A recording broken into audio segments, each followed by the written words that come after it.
Bon, j'y vais. Bien, donc bonsoir aux derniers arrivés, puisqu'on est déjà là depuis quelques minutes. Ce soir, je vais parler de la justice sociale. Alors, il va falloir que je réussisse une prouesse, c'est de parler en 1h30 maximum d'un sujet auquel j'ai consacré voici 15 ans un livre de 400 pages qui s'appelle « Morale et justice sociale », paru aux éditions du Seuil.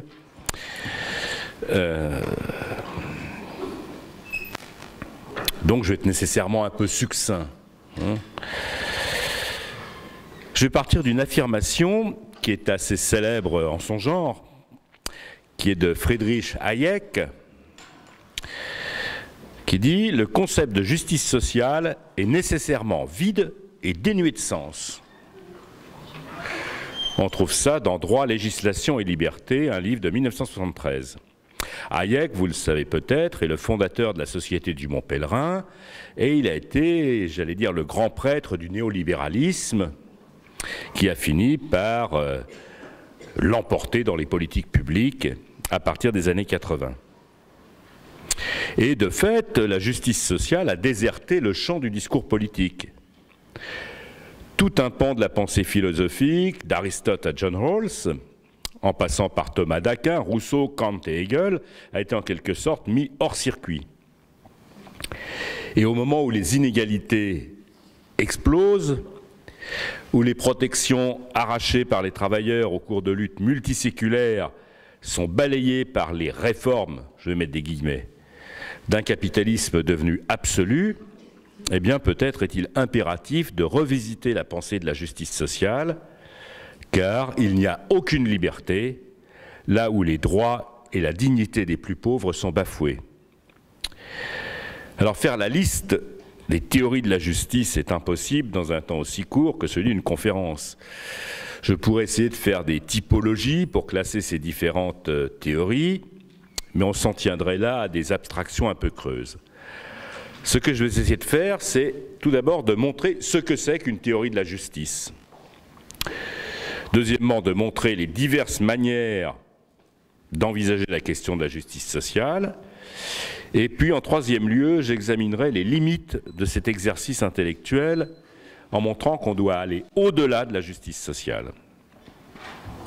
Alors tout d'abord, on parle de théorie de la justice, c'est pour reprendre l'expression consacrée du livre majeur de John Rawls, paru aux États-Unis en 1971, Théorie de la justice comme équité. Et on emploie cette expression quand on cherche à définir les principes selon lesquels une société bien ordonnée devrait être gouvernée. Une théorie de la justice, de ce point de vue, est toujours une théorie normative. Elle tente de définir rationnellement ce qui doit être, sans préjuger de ce qui est réellement. Et on laissera ce qui est réellement au bon soin des sociologues et des moralistes.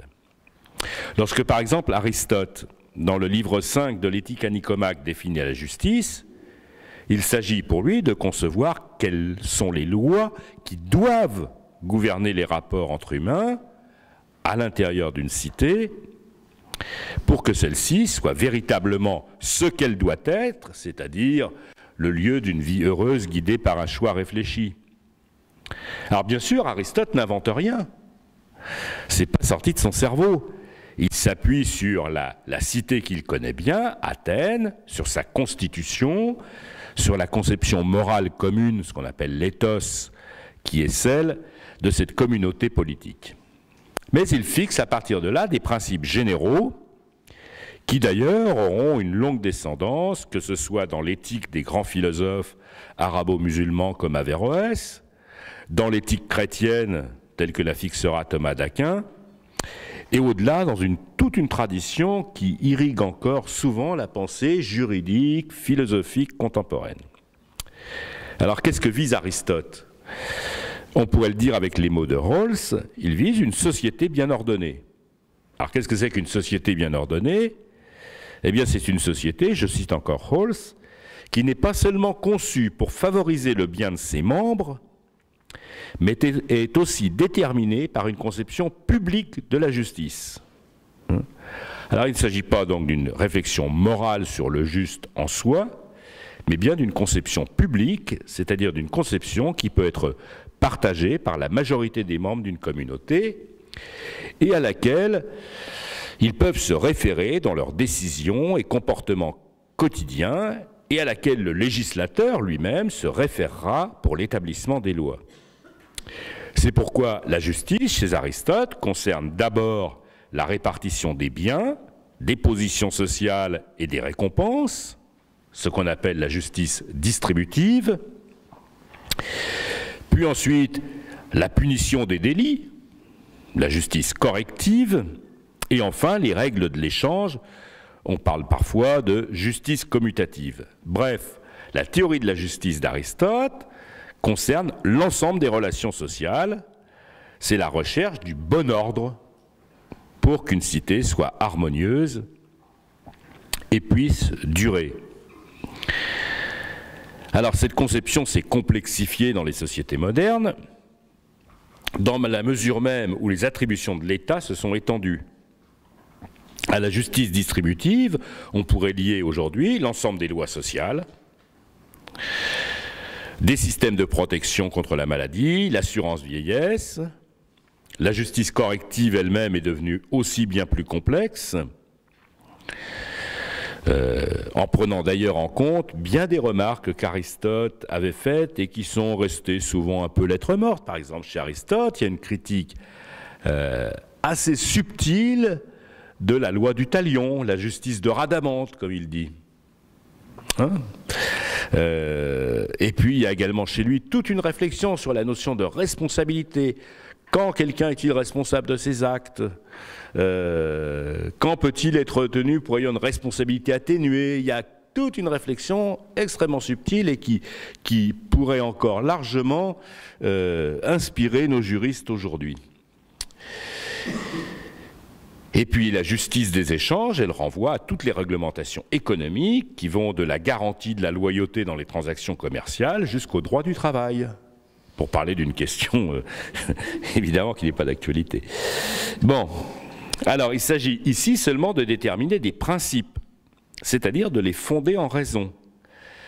Pour Aristote, les choses se présentaient de manière assez simple. Il y a pour lui une justice naturelle, une justice qui découle de l'ordre des choses, et qui doit trouver ensuite sa concrétisation dans la justice légale, c'est-à-dire dans les lois écrites de la cité. Par exemple, il semble naturel, pour Aristote, que l'on donne à chacun selon son mérite. Bon, mais immédiatement après, Aristote remarque que le problème, c'est qu'il n'est pas facile de s'entendre sur ce que c'est que le mérite. Voilà. Et c'est un point sur lequel je reviendrai. Voilà, ce nous dit Aristote. Mais si on ne croit pas à l'existence d'une justice naturelle, si on ne pense pas que la justice, elle réside dans l'ordre des choses, si on pense que les principes du droit et de la législation sont fixés par un contrat social, il semble alors que soit bonne toute règle qui trouve l'assentiment du pouvoir souverain. Hobbes le dit, au XVIIe siècle, « Par bonne loi, je n'entends pas une loi juste, car aucune loi ne peut être injuste. La loi est faite par le pouvoir souverain, et tout ce qui est fait par ce pouvoir est cautionné et reconnu pour sien par chacun des membres du peuple. Et ce que chacun veut ne saurait être dit injuste par personne. Il en est des lois de la République comme des lois des jeux, ce sur quoi les joueurs se sont accordés n'est pour aucun d'entre eux une injustice. » Voilà, c'est une conception qui, elle, est tout à fait à l'opposé de celle d'Aristote. La justice n'est pas dans la nature, elle n'est pas dans la nature des choses, elle est tout simplement dans l'accord des participants à ce jeu du contrat social. Et c'est une conception radicalement positiviste, pour parler en termes de théorie du droit. Mais cette conception radicalement positiviste pose problème. C'est pourquoi Rousseau et Kant ont tenté, selon des principes assez convergents, de construire des principes de justice que l'on puisse déduire rationnellement d'une opération de pensée.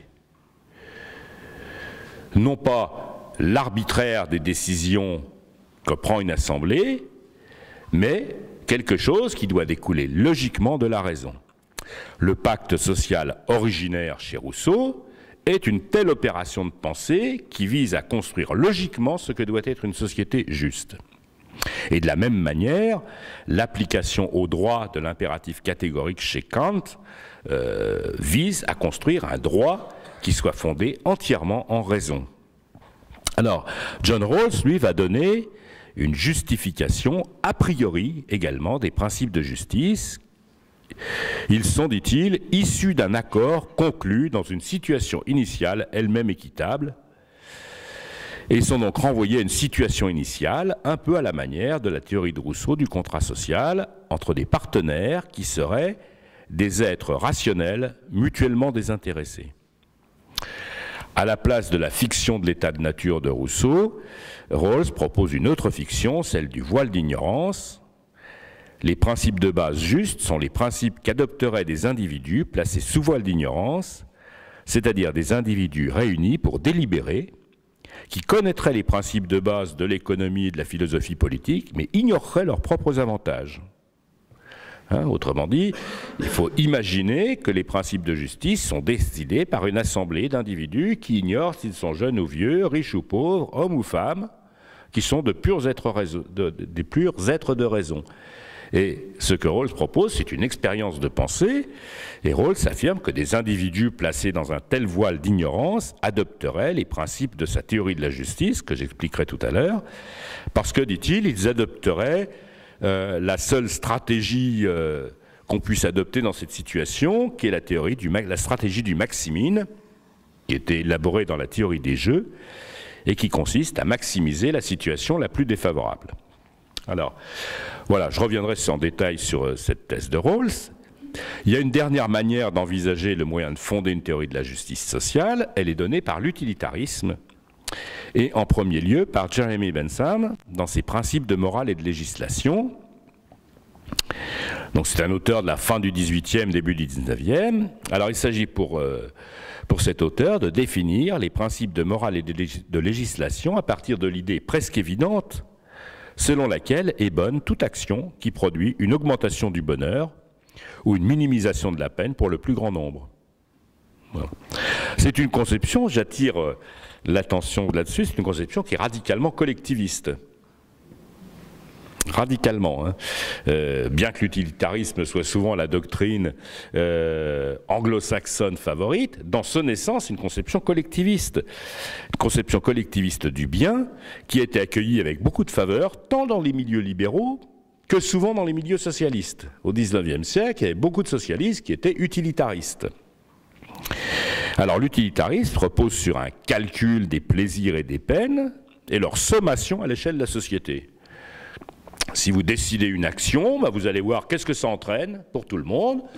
Alors ça va entraîner peut-être des désagréments pour certains, puis beaucoup d'avantages pour tout le monde. Donc vous ferez deux colonnes, les plus et les moins. Et si la colonne des plus est supérieure, eh bien ça veut dire que c'est une bonne action. Voilà. Alors, ça paraît très compliqué, mais alors Bentham a une imagination absolument redoutable. Il a inventé je ne sais combien de critères. Alors, il y a est-ce que ça procure du plaisir vif qui dure pas longtemps, ou du plaisir pas vif mais qui dure longtemps, etc. Vous avez des dizaines de critères de calcul de l'arithmétique des plaisirs et des peines chez Bentham.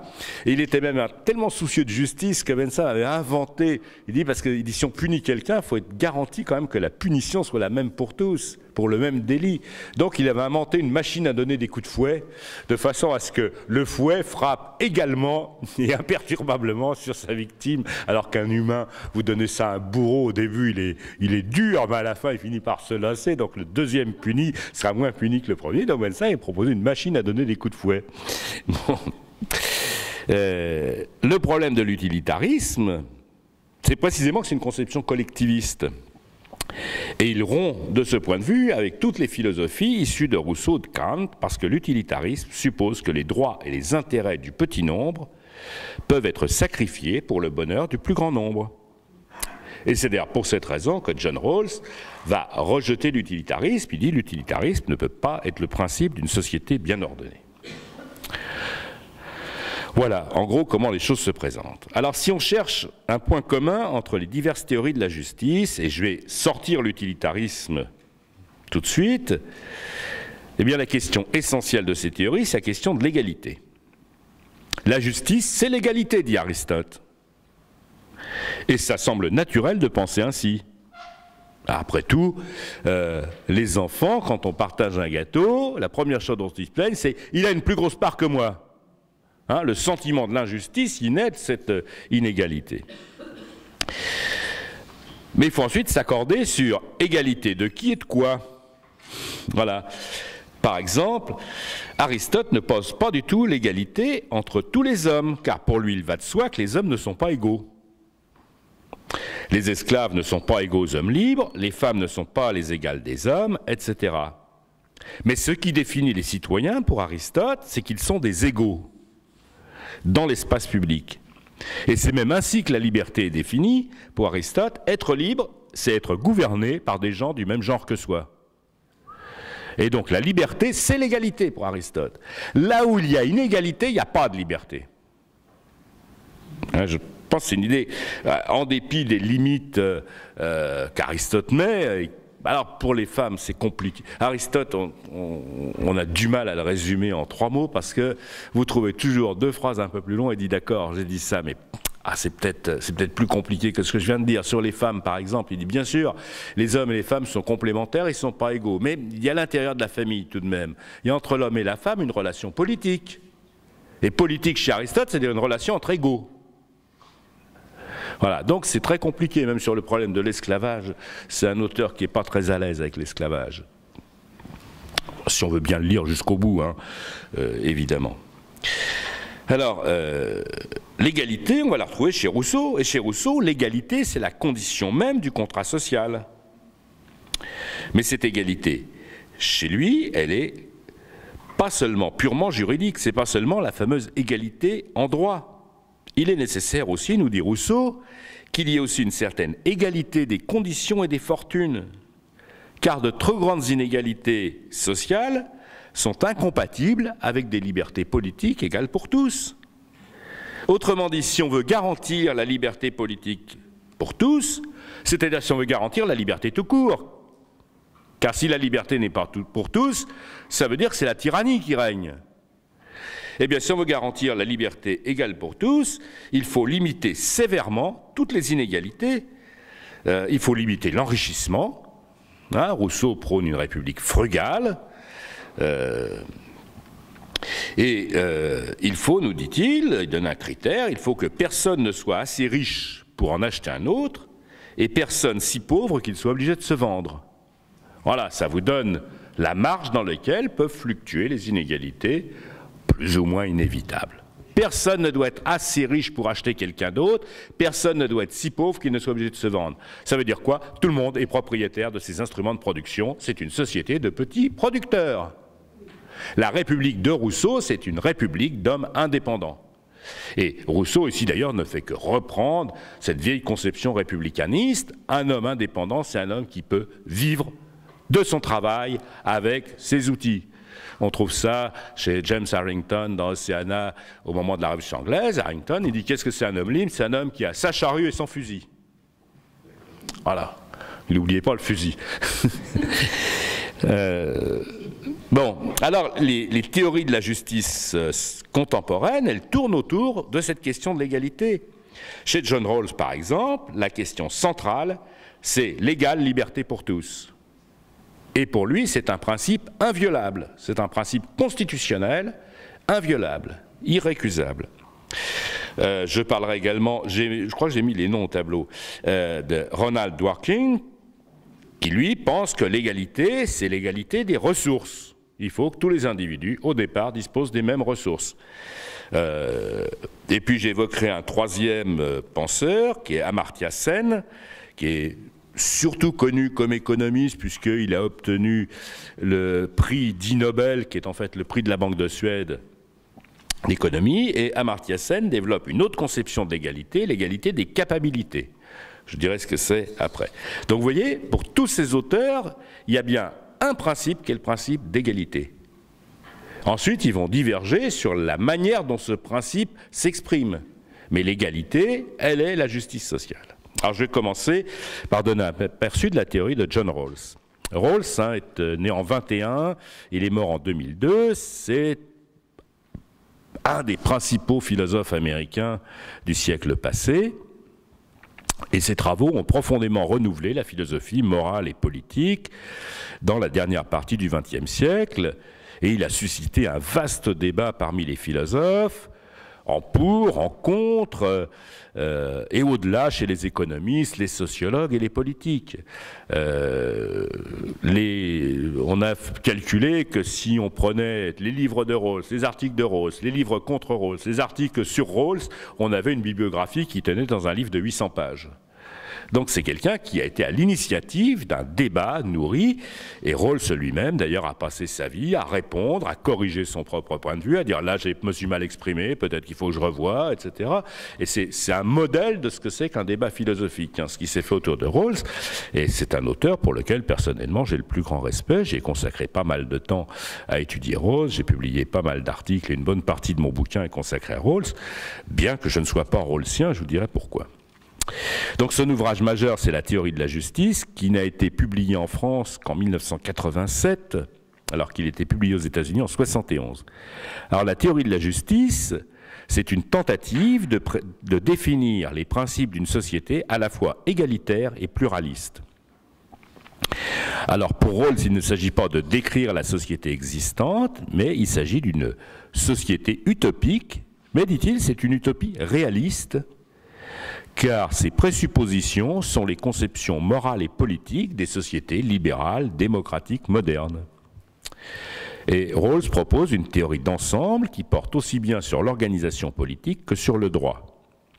Mais le centre de sa réflexion consiste à déterminer comment et à quelles conditions il est possible de concilier liberté et égalité. Ce que vise la théorie de la justice, c'est une société bien ordonnée.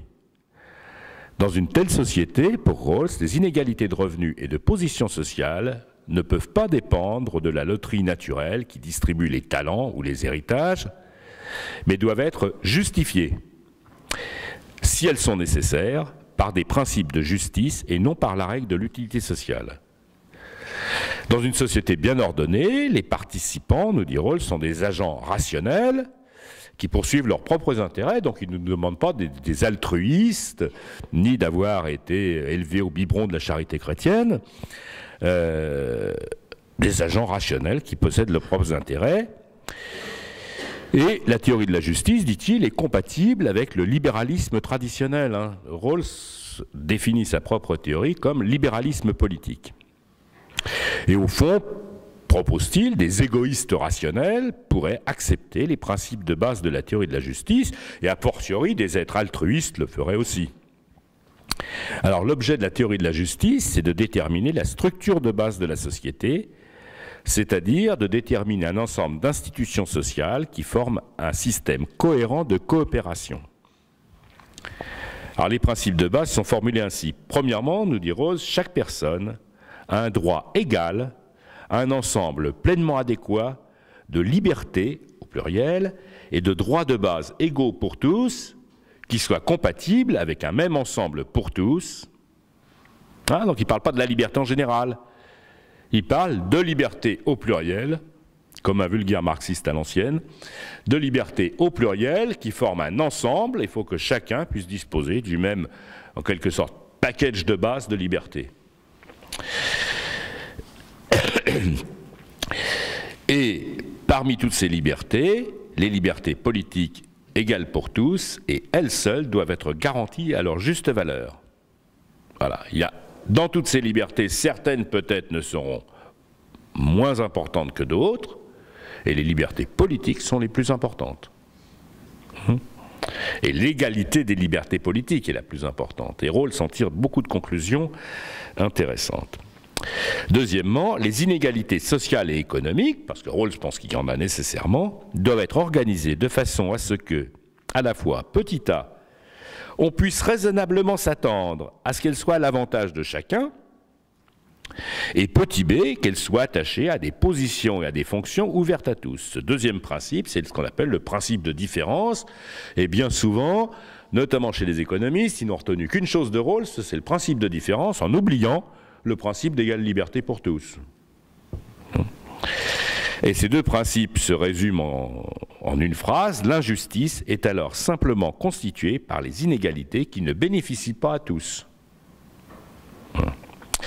Alors le premier de ces principes, l'égale liberté pour tous, est un principe constitutionnel, et il faut en déduire pour Rawls des mesures adéquates, par exemple concernant la répartition équitable et à peu près égale des moyens de participation à la vie publique. Rawls insiste là-dessus, il faut soustraire le forum public à l'influence des intérêts financiers. Et il faut que chaque citoyen dispose du même pouvoir d'intervention dans la vie publique. Bon. Bon courage. Mais il pense ça aux États-Unis. Vous savez l'importance qu'a le problème du financement des partis politiques. Hein, Bernie Sanders s'est fait un devoir de n'avoir aucune contribution qui dépasse je ne sais plus quelle somme.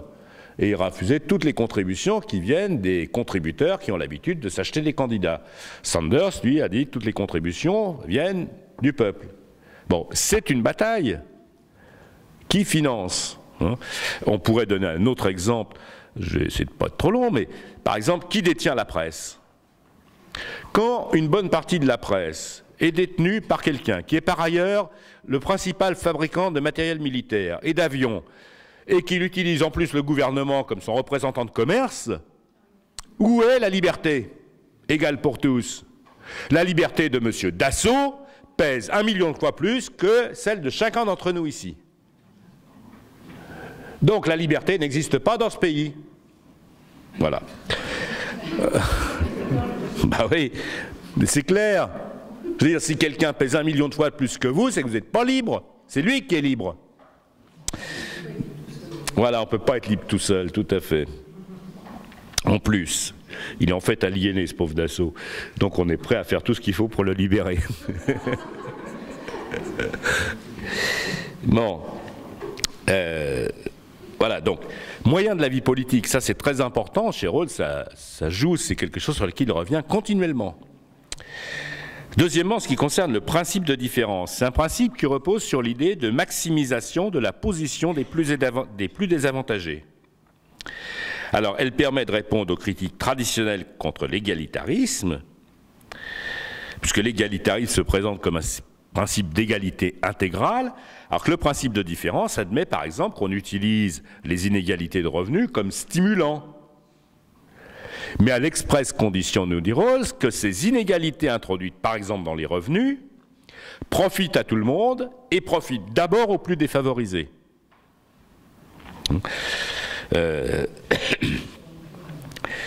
Et c'est une sorte de principe d'égalité qui intègre un principe d'efficacité. Mais ça ne concerne pas que les revenus. Par exemple, l'égalité liberté pour tous voudrait dire que tout le monde participe au vote de la loi. Donc on se réunit à 45 millions de citoyens, je ne sais pas sur quelle place, et puis on vote ensemble. Bon, comme c'est impossible, on va être obligé d'introduire un principe de différence. Mais ce principe de différence, qui va consister à élire des députés qui vont voter à notre place, eh bien lui, il devra être accessible, selon le principe de Rawls, à tous, selon le principe d'une équitable égalité des chances. D'où on revient à l'égale répartition des moyens de la vie publique. Voilà. Alors, l'égalité des chances, elle est définie par Rawls comme une égalité équitable.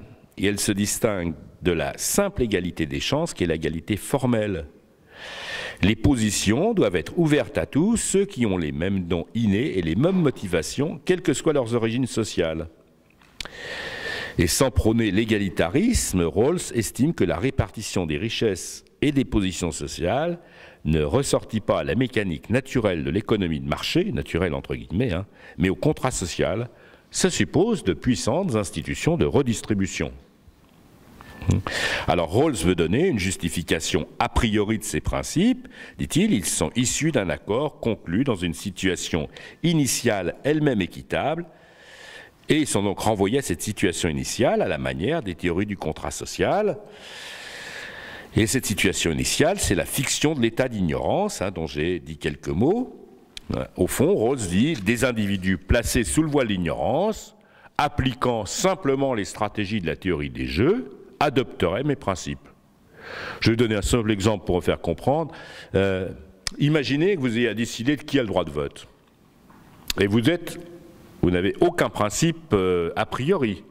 Vous êtes un égoïste rationnel. Mais vous ignorez qui vous êtes. Donc vous vous dites, tiens, si j'étais un homme, ça serait bien de réserver le droit de vote aux hommes.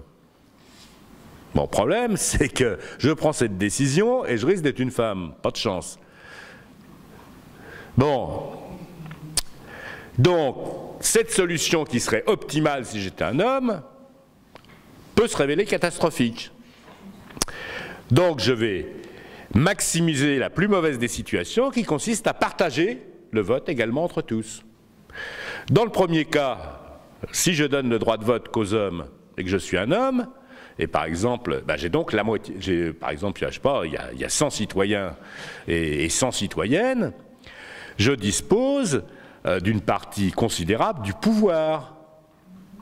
Je dispose de 1/100 du pouvoir. Si par contre je partage avec les femmes, je ne dispose plus que de 1/200 du pouvoir. Donc c'est apparemment moins avantageux, mais c'est tout de même mieux que si j'avais 0% du pouvoir.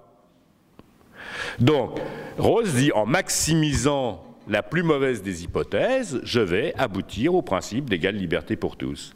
Et pour les mêmes raisons, il montre que le principe de différence, c'est-à-dire admettre les inégalités dès lors qu'elles profitent à tous et en premier lieu aux plus défavorisés, est un principe que n'importe qui adopterait. Après tout, vous pouvez dire, maximisons les inégalités et ne tenons pas compte des plus défavorisés. Si vous ne savez pas que vous êtes dans le haut du panier, vous vous retrouvez dans le bas de l'échelle sociale et là, c'est vous qui allez déguster.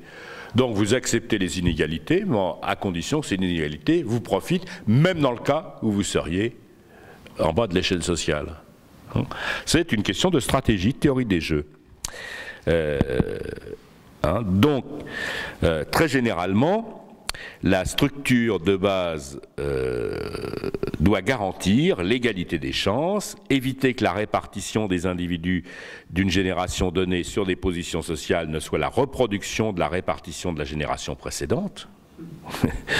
La mobilité sociale et la possibilité de la promotion sociale fait d'ailleurs partie de ces biens de base. La dernière dimension qu'évoque Rawls, mais il y a encore beaucoup de choses à dire à ce sujet, c'est le respect de soi. Qu'est-ce que c'est que le respect de soi? Il dit c'est le sens qu'un individu a de sa propre valeur. Et ce sens, dit-il, dépend largement des institutions sociales. Si la conception moderne de la liberté politique place l'individu à la base du contrat social, elle affirme la valeur intrinsèque de l'individu et la participation à la vie politique, à la culture de sa propre nation, l'ouverture sur la culture des autres nations, font à l'évidence partie des institutions sociales de base qui sont nécessaires pour garantir le respect de soi. Voilà. Alors bon, je ne peux pas développer plus. Si ça vous intéresse, j'ai écrit pas mal de choses sur Rawls sur mon site. Voilà. Donc première idée, l'égale liberté pour tous, c'est le principe de différence comme structure sociale de base. Deuxième philosophe que je vais évoquer, c'est Ronald Dworkin, qui est un philosophe du droit. Il est mort l'an passé. Il a été un des porte-paroles du libéralisme politique américain, un théoricien du droit naturel. Il était aussi en flèche dans la lutte contre le Patriot Act en 2003. Et c'est un défenseur des droits. Un de ses livres importants s'appelle « Prendre ses droits au sérieux ». Et Dworkin, donc, défend... Il écrit un livre qui s'appelle « Sovereign Virtue », la vertu souveraine. Et il part du constat, il dit l'égalité aujourd'hui, c'est un principe en voie de disparition. Mais il commence d'ailleurs au début de son livre à s'en prendre à Tony Blair et à la troisième voie social-démocrate européenne en disant ces gens-là, on va donner toute idée d'égalité. Et lui il dit, comme c'est un principe en voie de disparition, il faut protéger les espèces menacées. Donc il écrit son livre pour défendre l'égalité. Alors le principe de Dworkin, c'est un principe d'égalité qui est aussi le principe d'une démocratie libérale. Il part du constat que parmi les idéaux politiques, donc l'égalité fait figure d'espèce menacée, et il rappelle que la légitimité d'un gouvernement repose sur l'égalité d'attention qu'il apporte à chacun de ses citoyens. Sans elle, le gouvernement n'est qu'une tyrannie. Vous pouvez envoyer ça à l'Élysée si vous voulez. Cette égalité d'attention inclut la manière dont les richesses sont distribuées, puisque toute distribution est le produit de l'ordre juridique. Voilà, la distribution n'est pas le produit de l'ordre économique. Ce n'est pas un ordre naturel, la distribution. Dworkin, il dit non, c'est l'ordre juridique qui produit la distribution, c'est-à-dire les rapports de propriété, le droit qui les défend. Donc,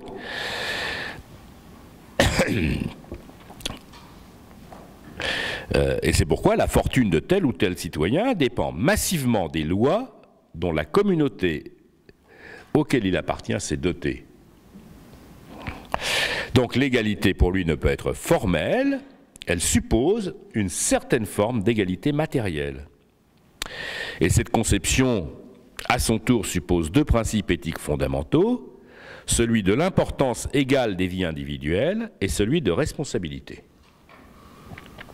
Et c'est ainsi que Dworkin essaie de construire ce qu'il appelle un égalitarisme libéral. Mais vous voyez que, je dis en passant, le mot libéral a des tas de sens. Et dire à quelqu'un « t'es un libéral », ça ne veut rien dire du tout. Mais vraiment rien. J'ai eu l'occasion de le dire, moi, à bien des égards, je suis un libéral. Voilà. Donc, principe d'égalité libérale. Dworkin se concentre d'abord sur le problème de l'égalité dans la distribution, c'est-à-dire de la distribution de l'argent et des ressources. Et il oppose deux théories sur ce sujet, l'égalité de bien-être et l'égalité des ressources. L'égalité de bien-être définit une distribution qui traite les individus comme égaux lorsqu'elle répartit ou transfère les ressources parmi eux jusqu'au moment où aucun transfert additionnel ne pourrait accroître leur égalité du point de vue du bien-être. La seconde théorie, beaucoup moins radicale, réclame seulement une répartition et des transferts qui assurent l'égalité maximale des ressources. La première, dit-il, est plus séduisante,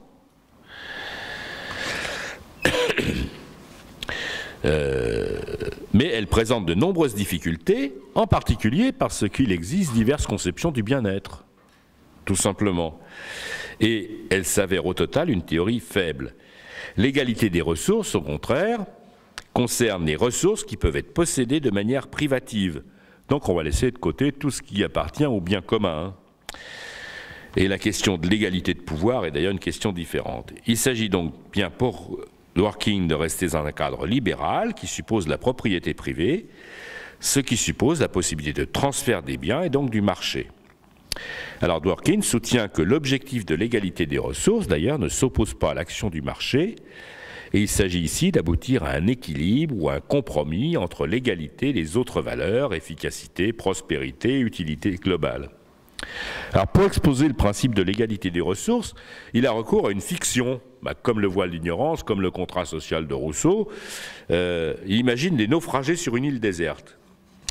Toutes les ressources disponibles sur l'île doivent être également partagées entre les naufragés. Cette répartition doit supporter le test d'envie, dit-il. Aucune répartition n'est une répartition égale. Si une fois qu'elle est achevée, l'un des immigrants préférerait posséder le paquet de ressources possédé par un autre au lieu de son propre paquet. Donc on doit aboutir à ce que personne n'envie ce qu'ont les autres. Le mécanisme de répartition doit être, dit-il, une vente aux enchères. Les participants disposent au départ d'une quantité égale d'une monnaie conventionnelle, des coquillages par exemple. Et Dworkin, ici, se réfère au modèle libéral de Walras et à la théorie de la valeur de Debreu, un économiste français qui avait obtenu d'ailleurs lui aussi ce fameux prix de la Banque de Suède. La monnaie sert de mesure parce qu'elle permet d'évaluer la réalisation de l'égalité des ressources. Si l'égalité est assurée au moment de la vente aux enchères, elle peut néanmoins être rapidement brisée pour des raisons qui ne mettent pas en cause la responsabilité des individus, mais la chance ou la malchance. Et ici, il faut distinguer la chance ou la malchance liée aux options, c'est-à-dire les paris risqués pris par les individus en connaissance de cause, et la chance ou la malchance pure, qui viennent par exemple des catastrophes naturelles, de la maladie, etc. Les inégalités qui naîtraient de la réussite ou non des paris ne peuvent pas être considérées comme injustes. Voilà, celui qui est un bon investisseur, qui a compris que c'était là que ça allait marcher, s'il gagne, tant mieux pour lui, dès lors que tout le monde a les mêmes ressources au départ. Mais par contre, il faudrait se protéger contre la malchance par un système d'assurance, avec un marché des assurances, incluant une assurance fixe obligatoire. Oui, c'est Alors, sous forme de fiction, il pose tout de même un certain nombre de questions. Lui pense qu'il faut un système libéral, mais avec un système d'assurance et avec un socle d'assurance obligatoire. Par exemple, une couverture médicale obligatoire pour tous. Oui, on est en plein débat américain de toute façon. Reste à traiter la question des inégalités de talent qui pourraient, avec le temps, conduire à des inégalités croissantes. Alors Dworkin propose de remédier à ce problème par des redistributions périodiques sur le principe de l'impôt sur le revenu. Il s'agit, dit-il, d'un compromis entre deux exigences égalitaires. Alors ce schéma devrait être complexifié de manière à pouvoir déterminer une politique réelle, ce qu'est le but que affirme Dworkin. Mais alors que le principe de justice de Rawls définit des positions de groupe, Dworkin insiste sur le fait que l'égalité est d'abord une question de droit individuel parce qu'elle définit un rapport entre citoyens.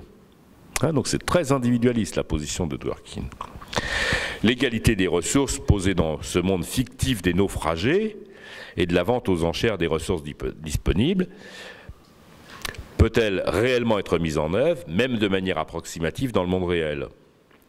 Dans les sociétés existantes, même celles qui ont longtemps appliqué les politiques du welfare, les politiques de l'état du bien-être, les riches sont toujours mieux lotis et les pauvres toujours moins bien lotis que ne l'exigerait l'égalité des ressources, dit Dworkin.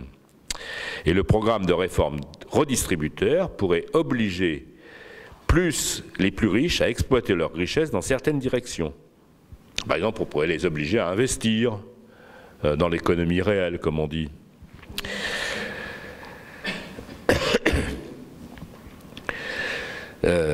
Mais ceci exigerait des contraintes juridiques et des limitations de la liberté que Dworkin exclut.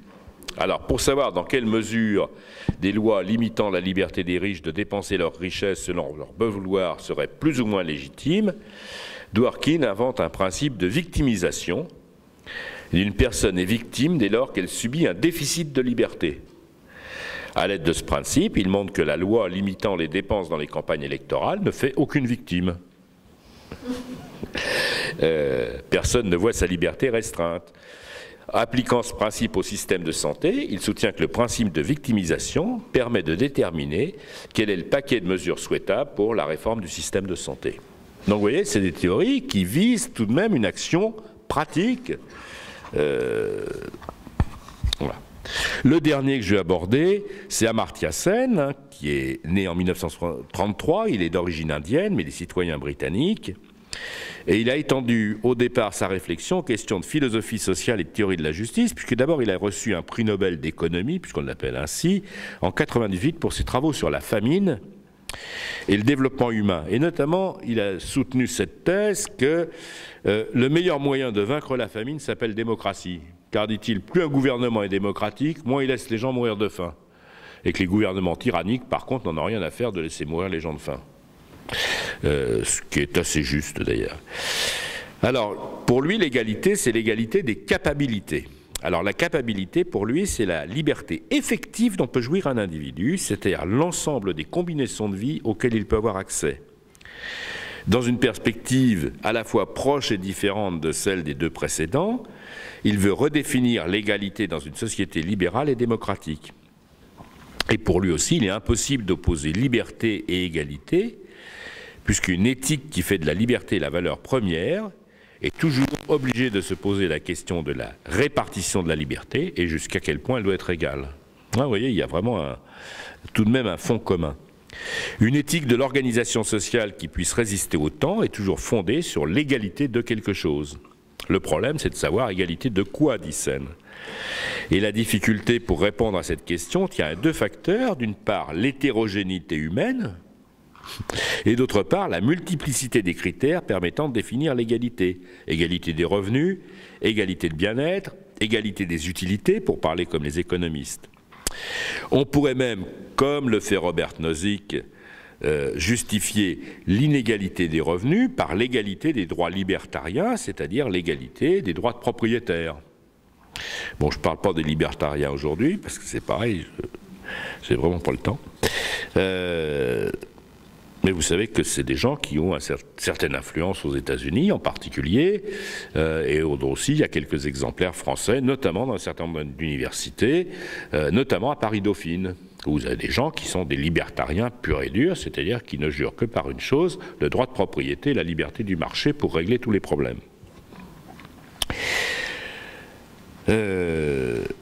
En outre, si on choisit de faire valoir les exigences de l'égalité dans certains espaces, il est pratiquement inévitable que se maintiennent ou se développent de substantielles inégalités dans d'autres espaces. Les conflits peuvent surgir entre si divers espaces et les revendications égalitaires peuvent se faire jour. Et donc une large égalité par exemple de droits libertariens, doit nécessairement s'accompagner d'une grande diversité de revenus.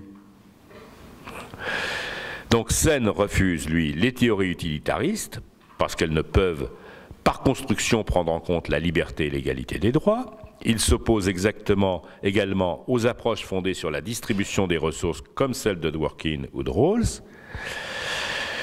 Bien que ces deux auteurs, en mettant l'accent sur l'égalité des moyens, aient justement tourné la réflexion sur l'égalité vers la question de la liberté. Alors pour comprendre cette notion de capacité, Sen introduit la notion de fonctionnement. Il dit une vie est faite d'un ensemble de fonctionnements. Avoir suffisamment à manger, être en bonne santé. Et ces fonctionnements sont composés d'états et d'actions. L'accomplissement d'un individu est alors défini, dit-il, comme le vecteur de ses fonctionnements. Tout ce qui lui permet, par exemple, de bien manger, d'être en bonne santé, etc. Et la capacité est définie comme les diverses combinaisons de fonctionnement de la personne que la personne peut accomplir. La capacité permet d'indiquer que l'individu est libre de mener telle ou telle vie. Et par rapport aux théories qui partent des ressources ou des biens premiers comme Rawls, l'avantage de l'évaluation de la position d'un individu en termes de capacité est qu'elle ne s'en tient pas aux instruments, mais pose directement la possibilité de l'activité même de l'individu et du lien entre cette activité et le bien-être. Par exemple, un handicapé peut avoir plus de biens premiers, mais moins de capacité. Donc, si on veut assurer l'égalité, il faut bien corriger ce qu'on lui attribue de telle sorte que ses capacités soient augmentées. Voilà. Et il y a nécessité, donc, pour Sen, de prendre en compte les situations particulières des individus et le sens qu'ils donnent à leur propre vie. Alors, cette approche par capacité présente de nombreuses difficultés, puisque les capacités ont des poids relatifs différents. Par exemple, se mouvoir est plus important que de pouvoir jouer au basket. Voilà. Et Sen propose des méthodes d'évaluation, sachant qu'il reste de toute façon une indécidabilité résiduelle qu'on ne peut pas éliminer. Alors la définition de la justice que propose Sen découle de ce concept de capacité. Il s'agit de l'égalité des capacités.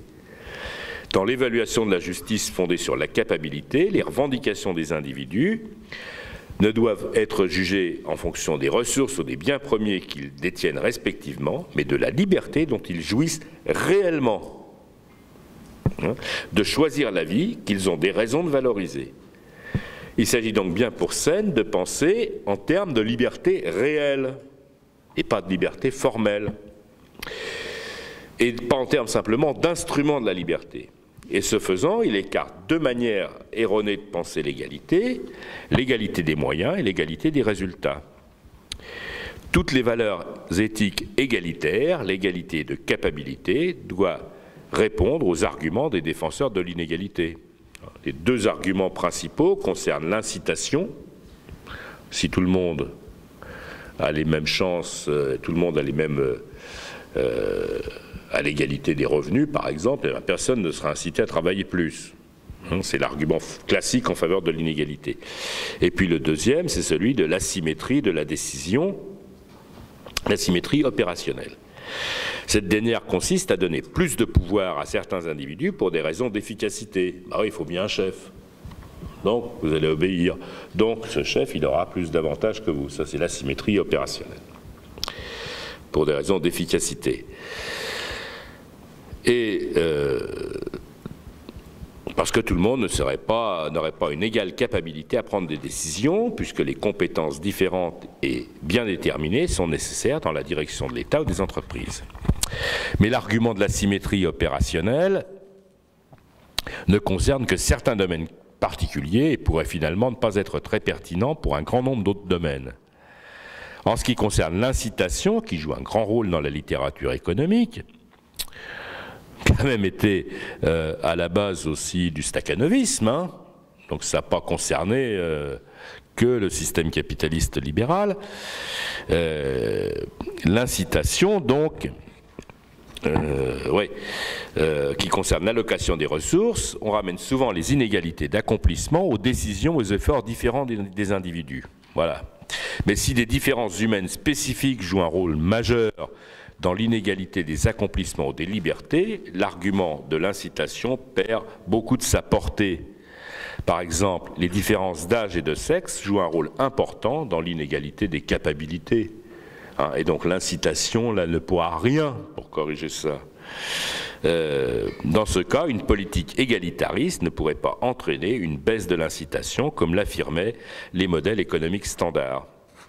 De même, en matière de soins, on ne voit guère que la gratuité des soins puisse inciter les agents à tomber malades, pour profiter des avantages de l'assurance maladie.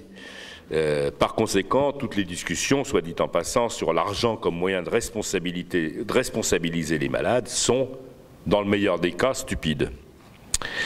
Alors, non seulement l'égalité des capacités offre une approche intéressante en termes de liberté réelle, mais elle permet aussi de mieux cerner les revendications qui pourraient être adressées à une éthique sociale en matière de bien-être. L'approche du bien-être par la capacité diffère, nous dit Sen, de la concentration traditionnelle sur l'aisance économique, sous la forme du revenu réel, des niveaux de consommation. À deux titres importants, il dit qu'elle transfère le centre d'intérêt de l'espace des moyens, biens et ressources à celui des fonctionnements,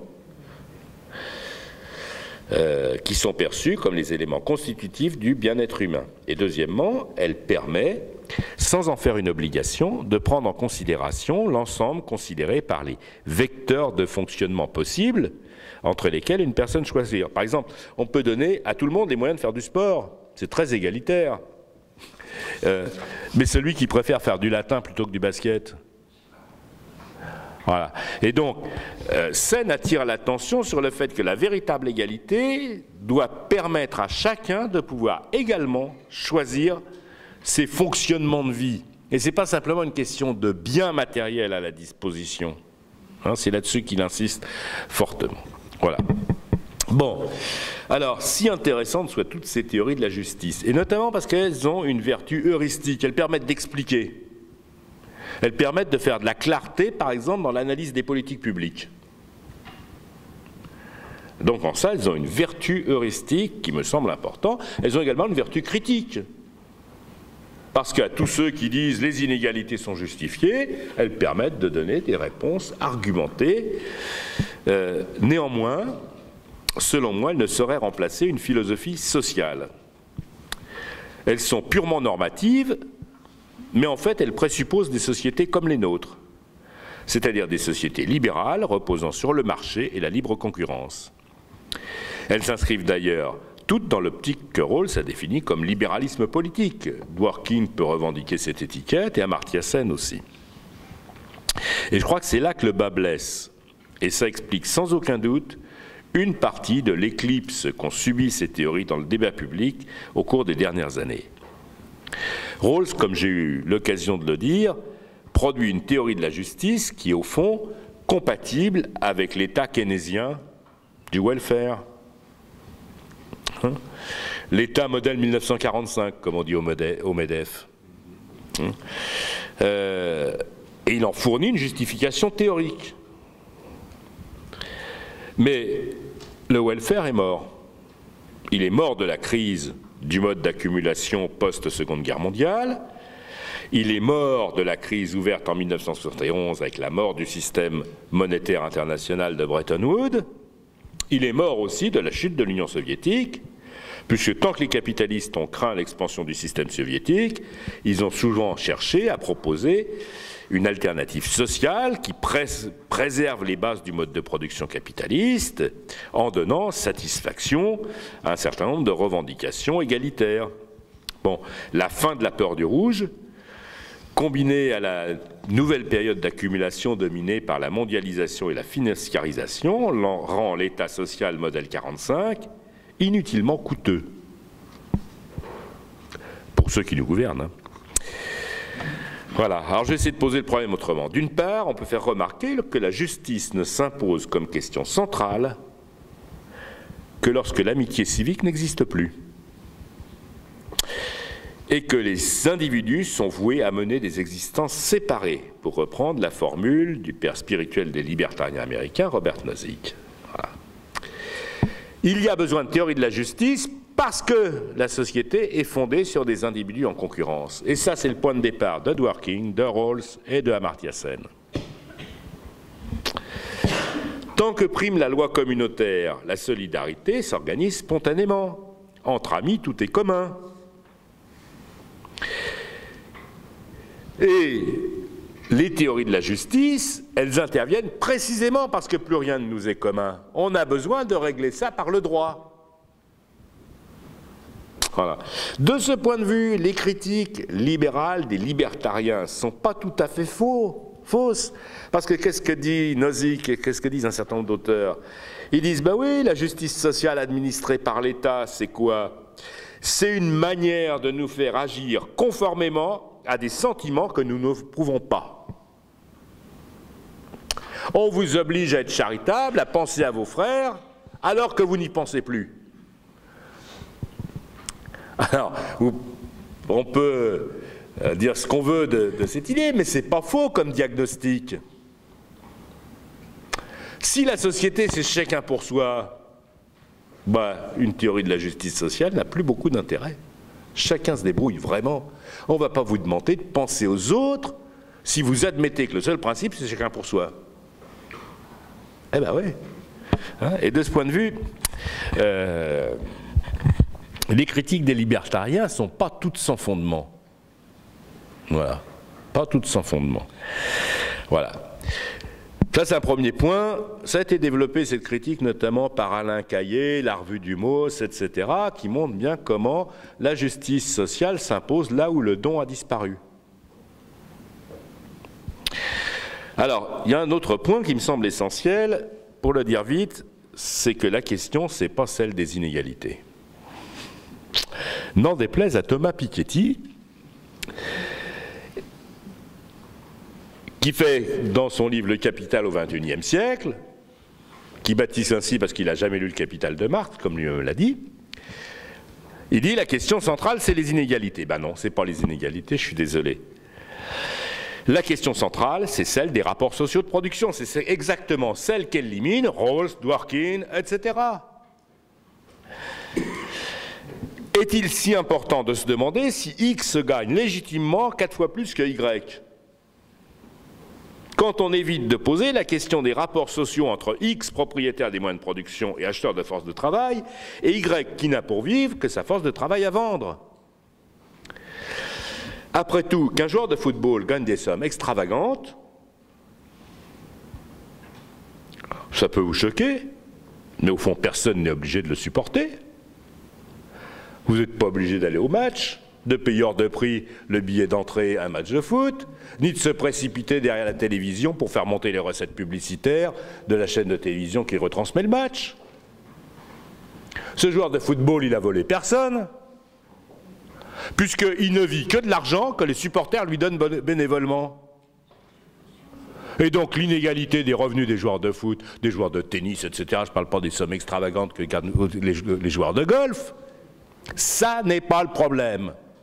Bah, c'est pas choquant parce que, évidemment, à la télé, dans les émissions, les économistes, Piketty, etc., ils disent, voilà, le vrai problème, c'est qu'elle est plus riche que nous. Et ça repose sur quoi? Sur cette chose horrible qui s'appelle l'envie. Il faut nous faire baver devant la richesse des riches. Eh ben non, c'est pas là qu'est le problème. C'est pas là qu'est le problème. Voilà. S'il y a un problème avec l'inégalité des fortunes, c'est en tant que l'argent est à la fois l'expression et le moyen d'un pouvoir sur autrui, et c'est un des aspects de la domination. Et le problème, ce n'est pas l'inégalité des richesses, c'est la domination. Et la question clé, donc, c'est celle-ci sous tous ces aspects. C'est précisément pourquoi, et là je vais citer encore d'autres auteurs américains, comme Michael Sandel ou Philippe Petit, qui n'est pas américain et anglais, lui, eh bien je crois que le républicanisme est au contraire la réponse sérieuse aux théories de la justice si on entend le républicanisme comme la conception de la liberté comme non-domination. La République, pour les républicanistes, et je me réclame de ce courant, hein, on n'est pas très nombreux en France, hein, et à être des républicanistes au sens de Sandel ou de Petit, je connais surtout Jean-Fabien Spitz, par moi, il doit y en avoir quelques autres, mais un peu minoritaires, parce que le mot république en France veut dire tout et n'importe quoi, hein, comme vous le savez. Et les républicanistes disent la liberté, c'est un système, la République, c'est un système constitutionnel qui doit protéger les citoyens contre la domination. Voilà. Alors, à cette question de la non-domination, il y a évidemment une dimension proprement politique, hein, j'ai eu l'occasion de développer assez longuement ailleurs, par exemple tout ce qui concerne l'organisation des pouvoirs publics, le rôle de la séparation des pouvoirs, le droit de contestabilité garanti, etc. Et puis il y a aussi une dimension qui recoupe les préoccupations des théories de la justice. Je vais partir du plus important. Les rapports de domination politique trouvent leur soubassement dans les rapports sociaux. Être dominé, c'est subir la domination des classes dominantes. L'esclave est l'instrument de son maître. Son humanité est niée radicalement. Et il en va de même, à bien des égards, du prolétaire. Celui qui ne peut vivre qu'en vendant sa force de travail est d'abord celui qui doit se soumettre à la volonté d'un autre homme. Et le contrat de travail, tout le monde sait, aussi bon soit-il, est un contrat de soumission. D'ailleurs, défini juridiquement comme ça, hein. C'est un contrat de soumission. Le vrai problème qui est devenu incompréhensible à une grande majorité de nos contemporains, et en particulier à nos contemporains de gauche, ça n'est pas que l'ouvrier gagne moins que le patron.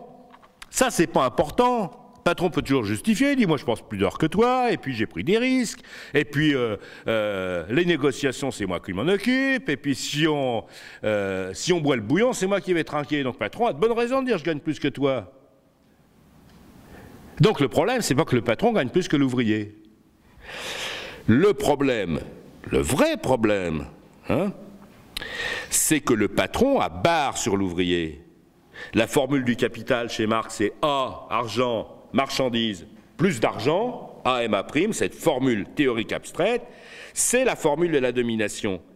Et le mystère de cette formule, ce qui explique que l'échange équivalent contre équivalent finisse par produire une survaleur, ça s'appelle exploitation, c'est-à-dire appropriation du travail gratis, laquelle découle des rapports salariales lui-même comme rapport de domination.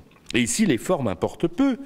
Le travail à façon qu'effectuent les artisans ruinés qui étaient des canuts n'était qu'une forme primitive de cette soumission du travailleur aux conditions de travail, c'est-à-dire au capital. Aujourd'hui, ça s'appelle ubérisation. Hein, il paraît que c'est le dernier chic de la modernité. Ce qui préfigure notre avenir à tous, c'est les canuts. Hein, plus de salariat, mais des contrats de mission. On utilise déjà ça dans beaucoup de professions très qualifiées, hein, notamment les ingénieurs.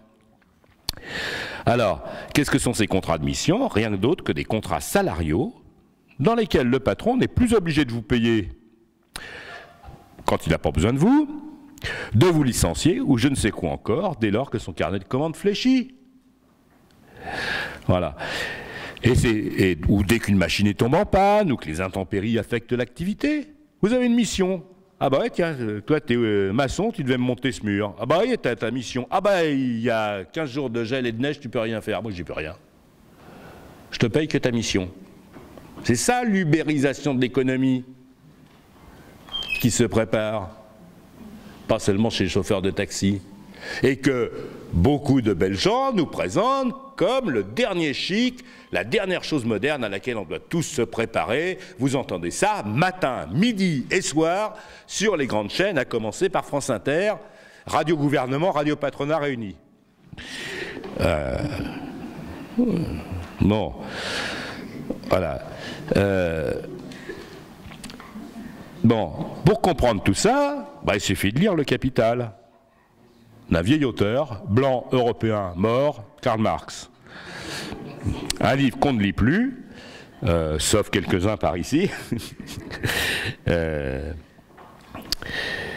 une pensée qu'on s'acharne à exterminer pour pouvoir passer la marche arrière vers les formes les plus barbares de l'exploitation, qu'on nous fait prendre pour la marche avant vers l'avenir radieux qu'ouvrent les nouvelles technologies qui se révèlent une fois de plus comme des technologies de l'asservissement des hommes et du bourrage de crâne.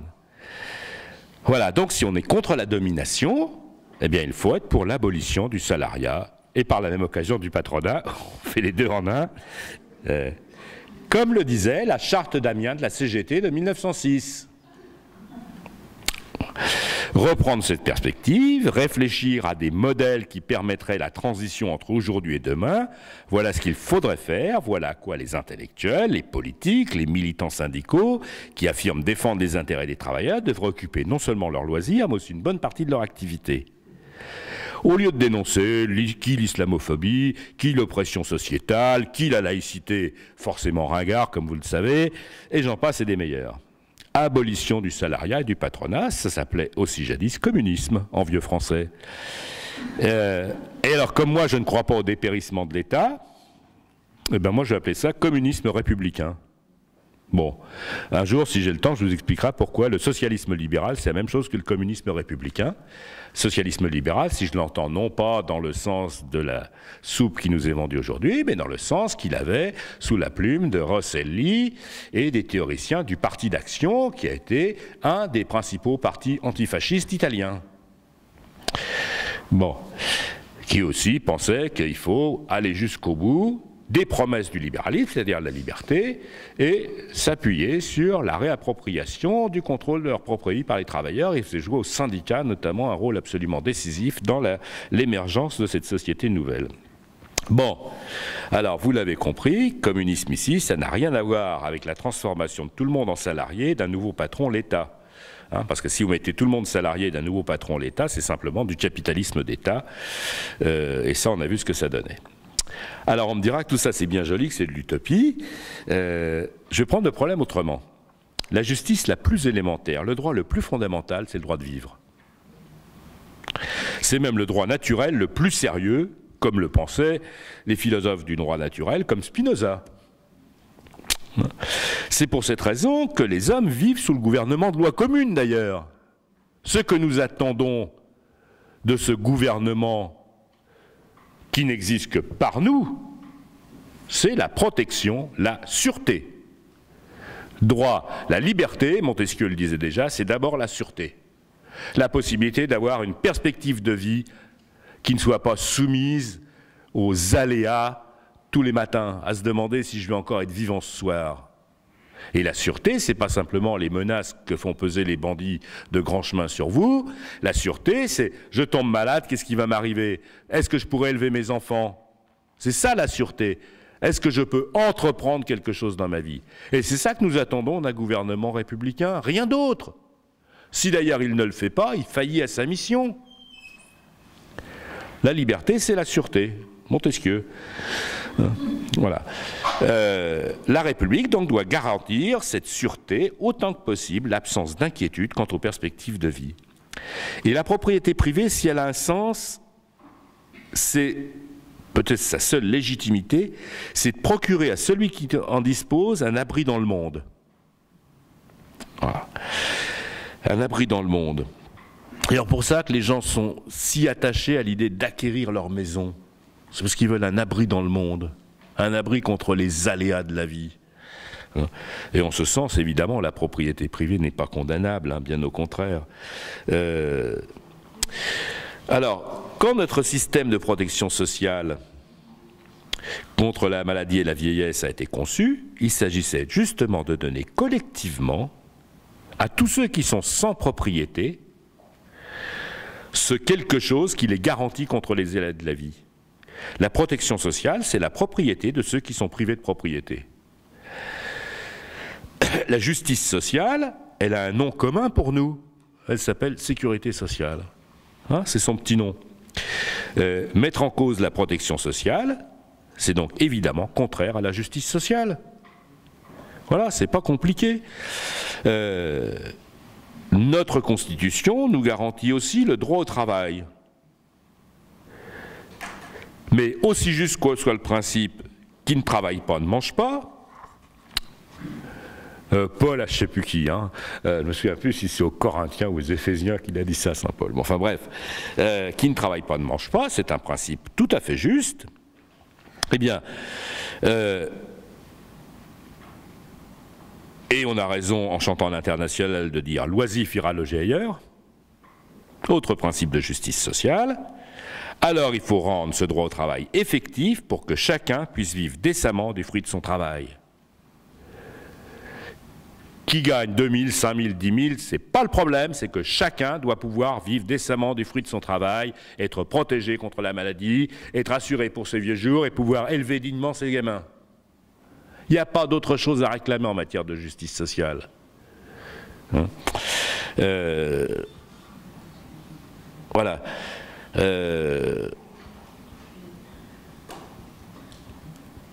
Et on voit ces deux principes de justice élémentaire, hein, la sécurité sociale et la possibilité de vivre de son travail, sont aujourd'hui en conflit violent avec l'évolution du mode de production capitaliste à notre époque. Ceux qui défendent la sécurité sociale fondée sur la solidarité collective et les retraites fondées sur la répartition, non seulement défendent la justice la plus élémentaire, mais encore défendent, allez, je vais encore dire un gros mot, des éléments de communisme qui existent d'ores et déjà dans notre société. Les Américains qui disent que la France est socialiste ou communiste n'ont pas tout à fait tort. Il y a un petit grain de vrai là-dedans. Ce grain de vrai, c'est qu'une institution comme la sécurité sociale est une institution foncièrement, dans ses principes mêmes, une institution communiste. Et l'existence de ces institutions est devenue une intolérable limite au mode de production capitaliste et à sa domination absolue. Encore autre chose, si le contrat salarial est un contrat de soumission, ben il existe pour les salariés une protection légale contre la domination, ça s'appelle le Code du travail, dont la fonction est de faire valoir les besoins fondamentaux des salariés face aux empiétements permanents du pouvoir du capital.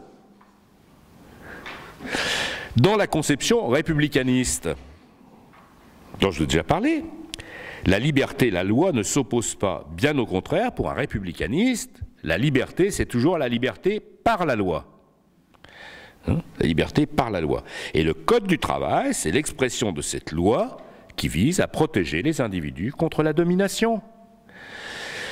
Évidemment, ça contredit la liberté du capital. Ça bride la tendance des grands à toujours tyranniser le peuple, comme l'aurait dit Machiavel.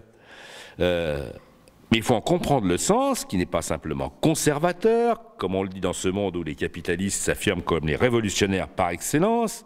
Les capitalistes, c'est les partisans de la révolution permanente. Hein. Et en ce sens, il s'agit tout simplement de limiter la concurrence que les ouvriers se font entre eux pour vendre leur force de travail. Quand vous imposez, par une convention collective, l'obligation d'un salaire minimum correspondant à une certaine grille de qualification, eh ben vous dites qu'il n'y a pas de concurrence. Or, Marx appelle le salariat, il dit le salariat, c'est la concurrence que les ouvriers se font pour vendre leur force de travail. Dès lors que vous introduisez des négociations collectives, donc le droit du travail, eh bien vous avez entrepris d'abolir le salariat. Tout simplement, parce que vous abolissez la concurrence que les ouvriers se font entre eux pour vendre leur force de travail. Et tout le Code du travail apparaît sous son vrai jour, c'est le début, les prémices de l'abolition du salariat, tel que l'a pensé Marx ou les anarcho-syndicalistes qui ont fondé la CGT. On le voit encore, la justice sociale en tant que système de loi protégeant les individus contre la domination, la justice sociale pensée par le républicanisme, donc, est étroitement liée à la lutte des classes, c'est-à-dire la lutte entre les grands et le peuple, pour reparler comme Machiavel. Alors, ces quelques éléments montrent bien pourquoi il faut dépasser l'abstraction des théories de la justice. Encore une fois, j'ai dit à quoi elles pouvaient être utiles, hein, pour enraciner la réflexion dans une philosophie sociale. Alors je pourrais terminer par une esquisse de théorie de la justice à ma sauce, hein, autour de quelques principes. Comme le dit Aristote, à chacun selon son mérite.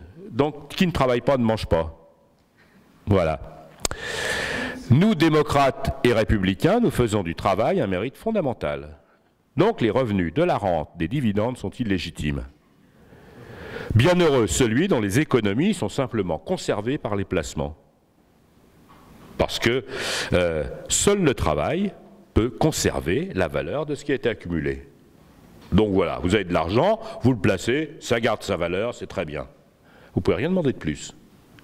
Donc pas de revenus faramineux, des placements et des dividendes. Voilà. Je ne veux pas discuter pour savoir si le médecin mérite 5 ou 10 fois le salaire d'un travailleur non qualifié. Tout ça, ça se règle sur le tas, en tenant compte des besoins sociaux.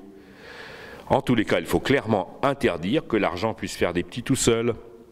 Il faut refuser la domination de la vie sociale, parce qu'Aristote appelait déjà la crématistique, l'argent qui fait de l'argent, qui pour lui était contre nature. Voilà. Ressortons Aristote et on va mettre ça sur les banderoles. Machine infernale. Ouais, c'est la machine infernale, oui, tout à fait. Ouais, tout à fait. Deuxièmement, alors donc premier principe, à chacun selon son mérite. Deuxième principe, de chacun selon ses capacités, à chacun selon ses besoins. C'est la devise du communisme selon Marx. Alors, sans doute, il est difficile de généraliser ce principe, surtout aujourd'hui. Mais par exemple, tout ce qui est fondé sur la caisse de solidarité communautaire, la sécurité sociale, fonctionne là-dessus. Chacun cotise en fonction de ses capacités, et puis chacun reçoit en fonction de ses besoins. On ne vous demande pas si vous avez cotisé beaucoup au moment où il va falloir vous faire une grave opération. Et puis si on n'a jamais eu d'opération à 80 ans, bien heureux, ben on ne va pas aller réclamer d'en avoir une pour se faire rembourser ses cotisations. Donc c'est bien simple, c'est bien à chacun selon ses besoins et de chacun selon ses capacités. Et puis pour parler comme Rawls, eh bien, les biens sociaux primaires doivent être partagés entre tous. L'éducation doit être gratuite, vraiment. Vous avez remarqué que les ministres parlent de plus en plus de discrimination dans l'éducation, au moment où l'éducation est de plus en plus payante. Qu'on vous bassine sur le fait que le latin discriminerait les pauvres, mais on glorifie les écoles supérieures à 15 000 € par an, qui sont évidemment accessibles à tout le monde, vous l'avez deviné. Hein, c'est pas une sélection, parce que la discrimination par l'argent, ils n'en parlent plus. Celle-là, elle compte plus. Il faut qu'elle soit rendue invisible, comme on a rendu invisibles les ouvriers. Donc, l'éducation doit être gratuite, tout le monde doit pouvoir bénéficier d'un logement décent, de congés, d'un accès égal à sa propre culture, à la culture des autres. Mais ça, c'est la déclaration de 1946, préambule à la Constitution de 1946. J'invente rien. Alors je ne vais pas plus loin. Hein. On voit, il ne s'agit pas de réfuter les théories de la justice existantes, mais peut-être d'en faire des outils de lutte. Car il n'y a pas de justice sociale sans lutte sociale. Et comme le disait Victor Hugo, ceux qui vivent sont ceux qui luttent. Merci.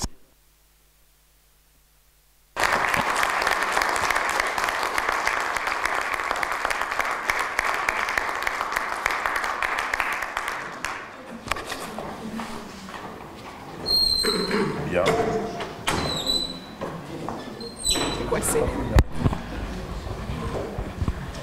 Bon, ben on va passer aux questions ou aux remarques.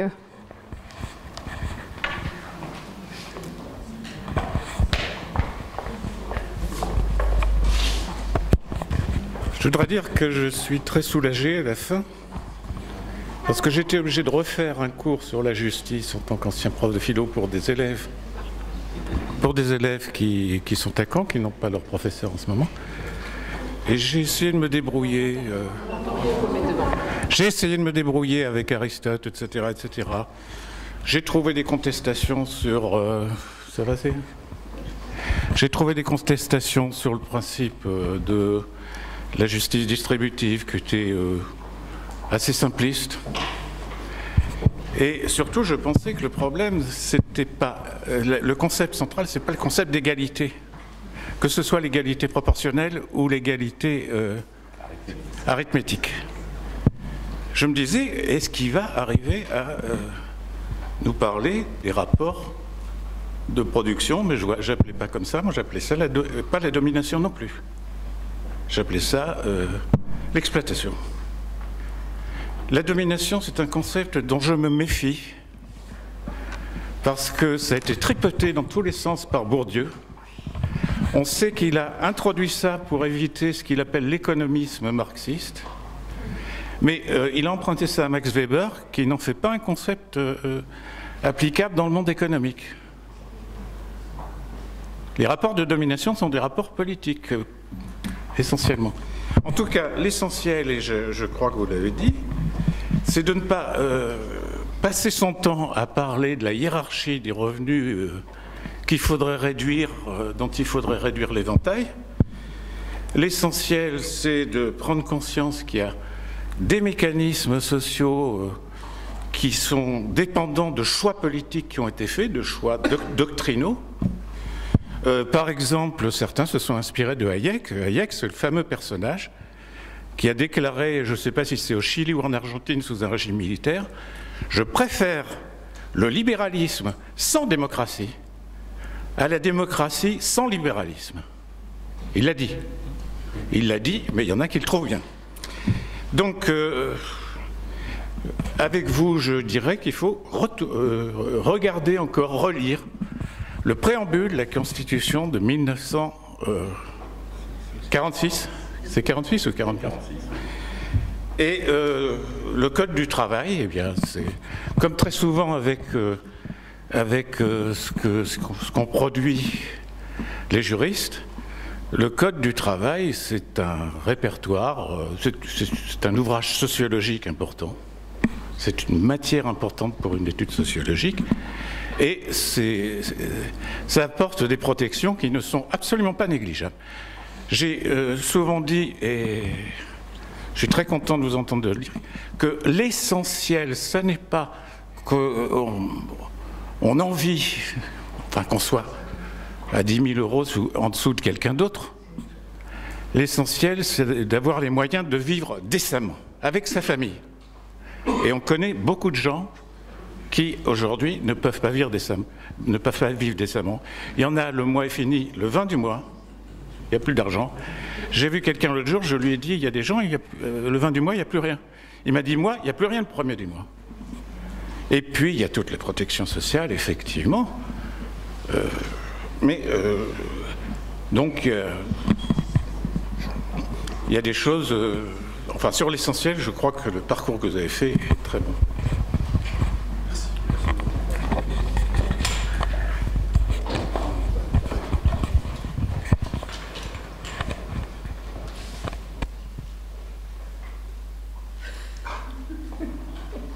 Je sais plus.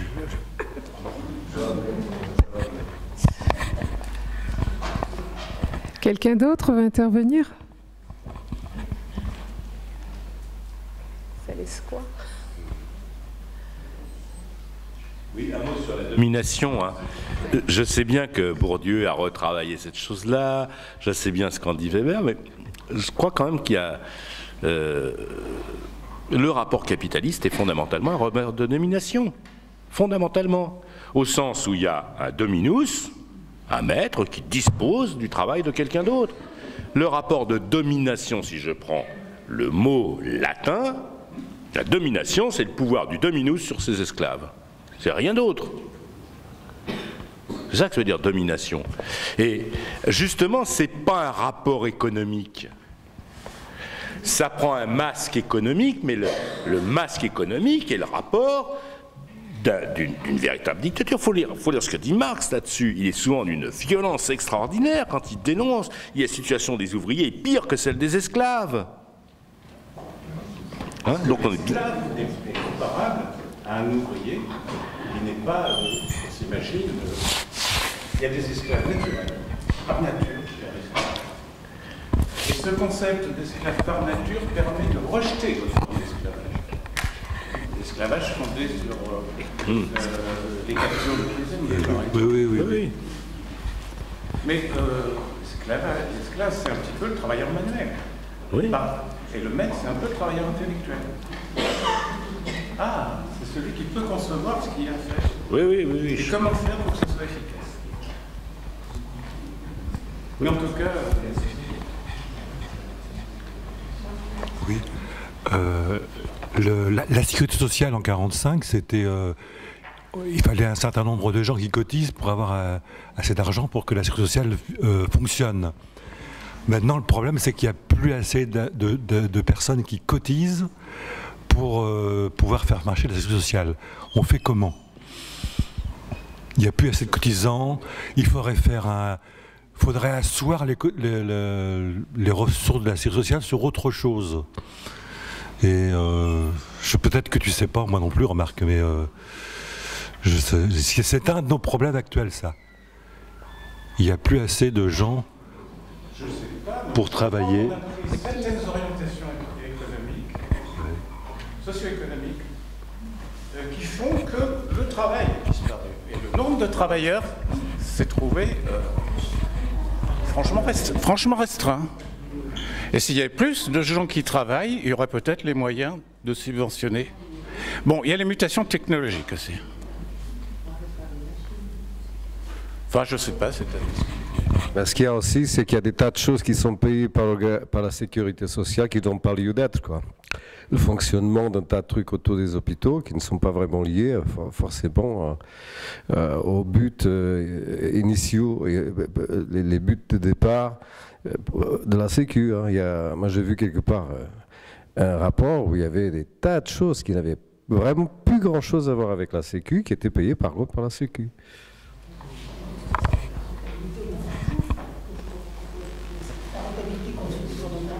Oui. Oui, et puis, comment dire, oui, oui, je vais être comme toi, j'aurais oublié ce que je voulais dire. Qu'est-ce que tu voulais dire? Tu voulais dire quelque chose là? Non, ce que je voulais dire, c'est que la rentabilité continue toujours d'augmenter. Ouais. Donc je ne vois pas en quoi c'est un problème de trouver l'argent pour financer la sécurité sociale. C'est une question de répartition. Si on prend aussi la somme des exonérations de charges, l'État dit bah, tiens, je vous exonère de charges. Bah, c'est la Sécu qui finit par payer, ce que l'État ne paye jamais. Voilà. Donc là, effectivement, donc on ruine la sécurité sociale, puis après on dit ah, ça ne peut plus marcher. Hein? Donc quand on veut noyer son chien, on dit qu'il a la rage, hein. C'est classique. Je crois que c'est ça le fond de la question. Maintenant, effectivement, il y a un problème de répartition du travail, mais il y a du travail pour tout le monde, à condition de ne pas travailler comme des malades. La semaine moyenne de travail en France est au-delà de 42 heures quand même. Hein, c'est pourquoi tous les discours sur les 35 heures, c'est du pipeau. Là encore, quand on veut noyer son chien, on dit qu'il a la rage, c'est exactement la même chose. Non, mais le truc des 35 heures aussi, pourquoi on veut supprimer, c'est pour plus payer les heures sup. Exactement, oui. C'est tout. Pour les 35 heures, c'est une baisse des salaires, ce qu'ils veulent faire. C'est pas du tout l'augmentation du temps de travail. Alors, s'il y avait du travail, ça se saurait. Bon. Alors maintenant, tu parlais des mutations technologiques. Alors là, il y a effectivement une question, c'est-à-dire que... Mais ça, c'est aussi parce qu'on arrive à la fin d'un système. Enfin, je veux dire, ça nous entraînerait beaucoup trop loin, mais... Toutes les révolutions industrielles précédentes ont produit de nouvelles choses et donc ont étendu la consommation, donc ça a été des facteurs d'accumulation du capital et d'expansion de la production, avec aussi une augmentation réelle du bien-être moyen, au moins pour les plus favorisés, mais pas seulement, je veux dire, en Inde, en Chine aussi, ils l'ont ressenti quand même. Bon. Ce qui est en train de se jouer aujourd'hui, c'est une mutation technologique qui n'a absolument pas pour but de produire autre chose et plus, qui a pour but de diminuer le temps de travail nécessaire. Donc de couper dans les coûts. À tel point qu'on annonce 3, 4, 5 millions d'emplois supprimés dans les 5-6 prochaines années. si l'informatisation va jusqu'au bout. Vous savez comme moi, on pourrait fermer toutes les agences bancaires. Hein. Ça ne sert à rien. Elles ne sont pas fermées pour l'instant uniquement par crainte des mouvements sociaux. Sinon, techniquement, on peut fermer toutes les agences bancaires. Et on peut fermer un nombre considérable de services. Et là, ce qui est nouveau, c'est que la précédente crise industrielle, elle a frappé les ouvriers. Hein, on a divisé par 3 le nombre d'ouvriers dans l'automobile, par exemple. Et puis, de toute façon, on produit presque plus de voitures en France, on les fait produire ailleurs. On a fait des coupes drastiques dans la sidérurgie, etc. Mais voilà, c'était que les ouvriers. Et puis, de toute façon, on s'est débrouillé ensuite, les médias et les politiques ont bien combiné leurs choses. Ouvrier, c'est devenu un gros mot. Donc, on a décidé de ne plus en parler. Ils n'existent plus, les ouvriers. Ils ont disparu. Invisibles. Bon. Le problème, c'est que la prochaine crise industrielle, elle va toucher pas les ouvriers, mais les fameuses classes moyennes, comme ils disent. Les classes moyennes intellectuelles. Les gens qu'on a recrutés dans le secteur des services.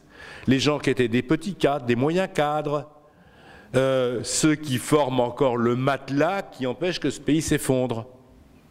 Voilà. Et c'est eux qui vont déguster. Les informaticiens se préparent à mettre beaucoup de monde au chômage, y compris les informaticiens eux-mêmes, puisque vous avez des programmes d'ordinateur qui sont capables de gagner au Go, eh bien un programme d'ordinateur est capable de faire un programme d'ordinateur. Donc pour tout ce qui est la programmation ordinaire, on n'a pas besoin de programmeurs, pas besoin d'analystes, des choses très faciles à faire, et que des machines aujourd'hui peuvent parfaitement faire. Donc, c'est dans le secteur des services et des nouvelles technologies que ça va dégager. Et là, la crise, elle va rentrer de plein fouet et on est au bout de quelque chose. Je me tue à le répéter, mais c'est vrai qu'on est au bout de quelque chose. Ce système ne durera pas. Ou il va nous engloutir, s'il dure. Ou il va nous engloutir. Je crois que c'est ça la question. Il faut en prendre la mesure. Et ce qui est terrible, c'est de voir que, de toute façon, c'est très simple. Ceux qui ont renoncé à lutter contre ce système, qu'est-ce qu'ils font? Parce qu'il n'y a plus d'autre choix. Ils ne sont pas devenus des agents du patronat par je ne sais quel vice. Ils sont devenus comme ça parce que les réformes et le système réformiste ancien, l'état du welfare keynésien ou rawlsien, ça n'est plus possible. Voilà, c'est tout. Nous ne survivons aujourd'hui que parce que la crise financière n'a pas encore éclaté. Le jour où elle éclatera, personne ne sait combien ça va faire de morts.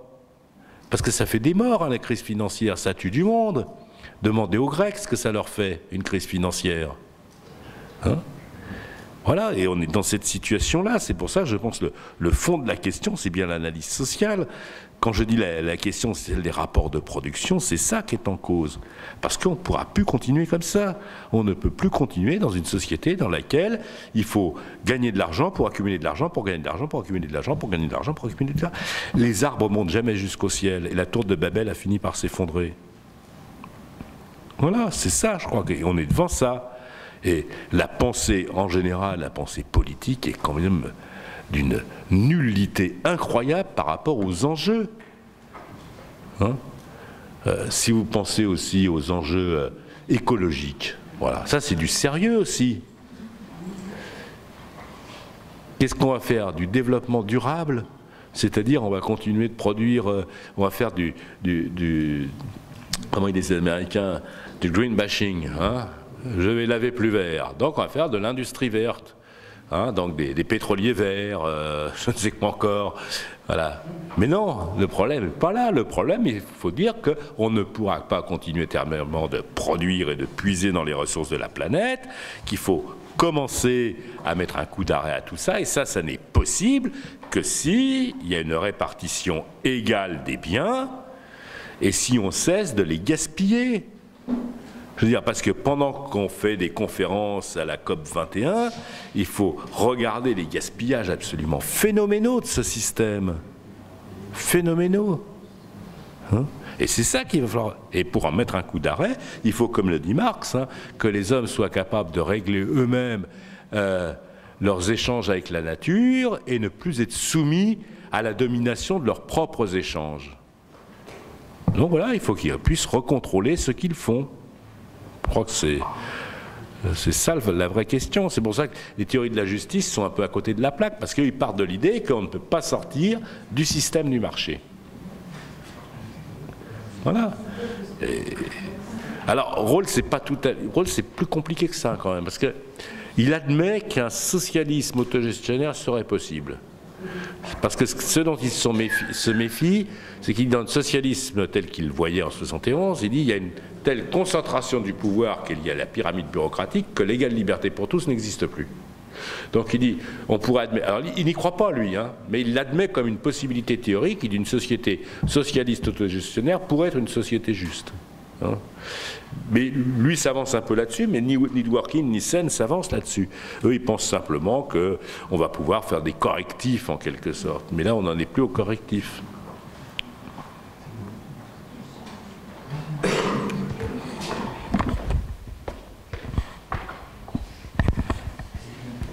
Moi, juste deux mots. Il y a des choses, il y a vraiment beaucoup de choses qui portent loin dans ce que tu as dit aujourd'hui. C'est pas la première fois, mais enfin, moi, je relève deux trucs qui m'ont frappé particulièrement vers la fin. C'est lorsque tu as développé l'idée que il y avait déjà des éléments de communisme, la sécurité sociale, le droit au travail, etc. Et je crois que ça porte très loin, parce que la bourgeoisie française et internationale, d'une certaine façon, elle est beaucoup plus fine dans son attaque contre le communisme que lorsqu'à l'époque de la lutte anti-soviétique. C'était autre chose, c'était une lutte politique, mais en plus il n'y avait pas tellement de marxisme en Union soviétique si on y regarde de près. Tandis que là, si on prend des conquêtes faites par la lutte des classes après 1936 et après 1945, on a tout le Conseil national de la résistance. Là, et là on trouve effectivement des éléments de communisme, mais on retrouve aussi ce que tu as souvent évoqué, on retrouve en particulier les façons de voir réelles de Marx, complètement anti-utopistes, qui ne part pas de nuées abstraites pour dire qu'il y a le communisme à l'ordre du jour, mais qui parle des présupposés d'aujourd'hui, notamment des présupposés de la lutte, et notamment de tout ce qu'il y a eu d'acquis en France, en sécurité sociale, etc. Et donc on comprend bien pourquoi il y a un acharnement méthodique depuis des décennies pour absolument réduire tout ça, parce que si on s'appuie là-dessus pour aller plus loin, on peut continuer à faire ce fameux dépassement du capitalisme, pas par un coup de baguette magique en 6 mois, mais progressivement, mais en faisant des réformes, mais des réformes qui ont pour but le dépassement et pas des réformes qui ont pour but de s'adapter au contraire à l'offensive libérale actuelle. Donc je trouve qu'il y a plein de choses qui portent très loin, là. Tu as souligné. Et puis alors il y en a une autre, on nous explique qu'il n'y a pas de progrès sans concurrence, hein, etc. Mais alors effectivement, tu l'as dit, tout ce qui se passe aujourd'hui avec la loi, c'est quand même bien de développer la concurrence, mais entre les ouvriers au maximum, pour que ça arrange évidemment le développement. Bon, voilà. On avait l'histoire des taxis, là. Ah ben.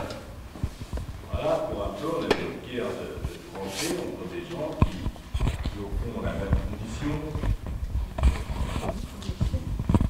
Voilà, pendant que les Uber se battent contre les taxis à licence, eh bien, oui, pendant que les Uber se battent contre les taxis à licence, pendant ce temps-là, les vrais organisateurs de tout ça sont tranquilles, hein, divisés pour régner, ça fait partie aussi de la chose.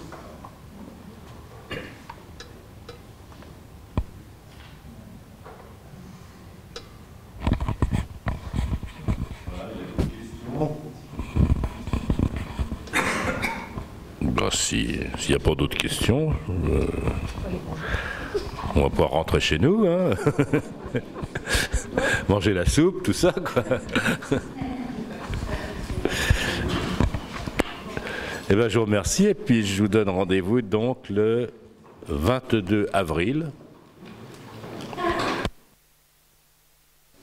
C'est Vincent Présumé qui va parler de la Révolution allemande, deuxième partie, le retour. Bon. Il y a toujours des bulletins d'adhésion à la sortie. Ah, le 25 mars.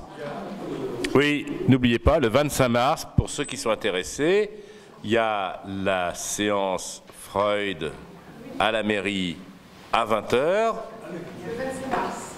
Ah, c'est ça? Le 25 mars, oui.